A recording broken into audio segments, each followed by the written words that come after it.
ಸಿದ್ದರಾಮಯ್ಯ ತವರು ಜಿಲ್ಲೆ ಮೈಸೂರಿನಲ್ಲೇ ದೋಸ್ತಿ ಪಡೆ ಶಕ್ತಿ ಪ್ರದರ್ಶನವನ್ನ ಮಾಡಿತು.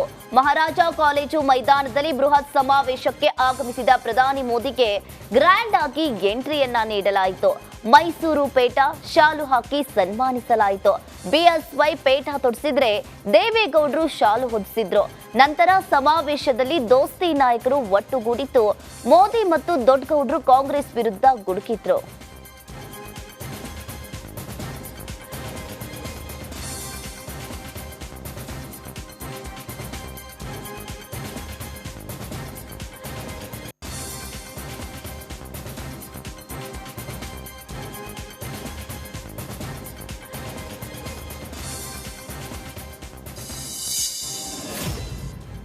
ತುಳುವರ ಹೊಸ ವರ್ಷ ಬಿಸು ಪರ್ವ ದಿನವೇ ಕರಾವಳಿಯಲ್ಲಿ ಪ್ರಧಾನಿ ನರೇಂದ್ರ ಮೋದಿ ಮತ ಶಿಕಾರಿ ಮಾಡಿದ್ರು.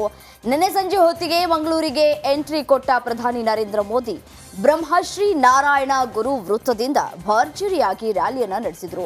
2 ಕಿಲೋಮೀಟರ್ ವರೆಗೂ ಅಂದ್ರೆ ನಾರಾಯಣ ಗುರು ವೃತ್ತದಿಂದ ನವಭಾರತ ವೃತ್ತದವರೆಗೆ ಮೆಗಾ ರೋಡ್ ಶೋವನ್ನ ನಡೆಸಲಾಯಿತು. ಈ ವೇಳೆ ರಸ್ತೆ ಇಕ್ಕೆಲದಲ್ಲಿ ನಿಂತ ಜನರು ಪ್ರಧಾನಿ ಮೋದಿ ಮೇಲೆ ಹೂವಿನ ಸುರಿಮಳೆಗೈದ್ರು.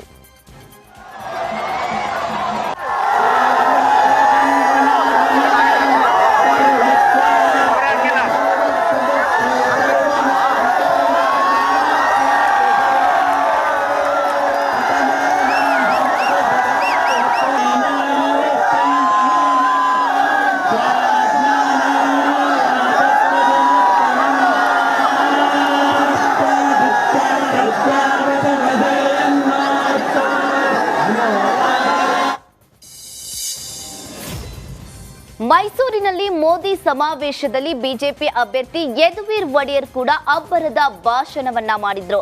ನನಗೆ ಟಿಕೆಟ್ ಸಿಕ್ಕ ಬೆನ್ನಲ್ಲೇ ಎಸಿ ರೂಮ್ನಲ್ಲಿ ಕೂತವರು ಗ್ರಾಮಕ್ಕೆ ಬರ್ತಾರೆ, ಜನರ ಕಷ್ಟ ಆಲಿಸ್ತಾರೆ ಅಂತ ಟೀಕೆ ಬಂತು. ಹಿಂದೆ ರಾಜರು ಅರಮನೆಯಲ್ಲೇ ಕೂತು ಜನಪರ ಕೆಲಸವನ್ನ ಮಾಡಿದ್ದಾರೆ. ಈಗ ನಾನು ಬೀದಿಗೆ ಇಳಿದು ಗ್ರಾಮಕ್ಕೆ ಬಂದು ನಿಮ್ಮ ಮಗನ ರೀತಿ ಕೆಲಸವನ್ನ ಮಾಡ್ತೀನಿ. ನಿಮ್ಮ ಜೊತೆ ಯಾವಾಗಲೂ ಕೂಡ ನಾನು ಇರ್ತೀನಿ. ಟೀಕೆಗೆ ನಾನು ಉತ್ತರ ಕೊಡಲ್ಲ, ನಮ್ಮ ಕೆಲಸದ ಮೂಲಕ ಉತ್ತರವನ್ನ ಕೊಡ್ತೀನಿ ಎಂದು ಜನರಲ್ಲಿ ಮತಯಾಚನೆಯನ್ನ ಮಾಡಿದ್ರು. ಹಲವಾರು ಪ್ರಶ್ನೆಗಳು ಎದ್ದು ಬಂದಿತ್ತು. ನನ್ನ ಸೂಚನೆ ಬಂದಿದ್ದ ಕ್ಷಣಕ್ಕೆನೆ ಇವರು ಅರಮನೆಯ ವಾತಾವರಣದಲ್ಲಿ ಬೆಳೆದಿರೋ ವ್ಯಕ್ತಿ ಅಂತ, ಹವಾನಿಯಂತ್ರಣ ಕೊಠಡಿಯಲ್ಲಿ ವಾಸವಾಗಿರೋರು ಅಂತ. ಇವತ್ತಿನ ಪ್ರಜಾಪ್ರಭುತ್ವದ ವ್ಯವಸ್ಥೆಯಲ್ಲಿ ನಿಮ್ಮೆಲ್ಲರ ಮನೆ ಮಗ ಆಗಿ ಕೆಲಸ ಮಾಡುವಂಥದ್ದು ನನ್ನ ಸೌಭಾಗ್ಯ ಆಗುತ್ತೆ ಅಂತ ನಿಮ್ಮೆಲ್ಲರ ಮುಂದೆ ಹೇಳ್ತಾ, ಮೈತ್ರಿ ಪಕ್ಷದ ಸಮಾವೇಶದಲ್ಲಿ ಸಂಸದೆ ಸುಮಲತಾ ಮೋದಿ ಆಡಳಿತವನ್ನ ಹಾಡಿ ಹೊಗಳಿದ್ರು.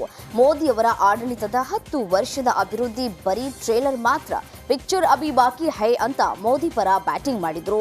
ಮೋದಿಯವರು ಹೇಳಿರುವಂತೆ ಈಗ ಅಭಿವೃದ್ಧಿ ಆಗಿರೋದು ಟ್ರೇಲರ್, ಮುಂದೆ ಅಭಿವೃದ್ಧಿ ಪಿಕ್ಚರ್ ಬಾಕಿ ಇದೆ. ಭವ್ಯ ಭಾರತ ಸುವರ್ಣ ಯುಗಕ್ಕಾಗಿ ಮೋದಿ ಬೇಕೇ ಬೇಕು. ಅವರು 400 ಕೇಳಿದ್ದಾರೆ, ನಾವು ಅವರಿಗೆ 28 ಸ್ಥಾನವನ್ನ ಕೊಡಬೇಕು. ಅದಕ್ಕಾಗಿ ನೀವುಗಳು ತಪ್ಪದೆ ನಮ್ಮ ಅಭ್ಯರ್ಥಿಗಳನ್ನ ಬೆಂಬಲಿಸಬೇಕು ಅಂತ ಮತ ಭೇಟಿಯಾಡಿತು.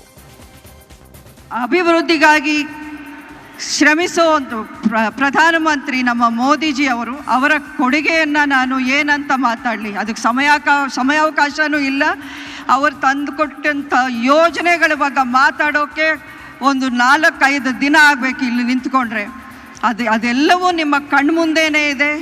ಆದರೆ ಇನ್ನು ಮುಂದೆ ಅವರು ಒಂದೇ ಮಾತು ಹೇಳಿದ್ದಾರೆ, ಈ 10 ವರ್ಷದಲ್ಲಿ ನೀವು ನೋಡಿದ್ದು ಬರೀ ಟ್ರೇಲರ್, ಪಿಕ್ಚರ್ ಅಭಿ ಬಾಕಿ ಹೈ, ಪಿಕ್ಚರ್ ಅಭಿ ಬಾಕಿ ಹೈ.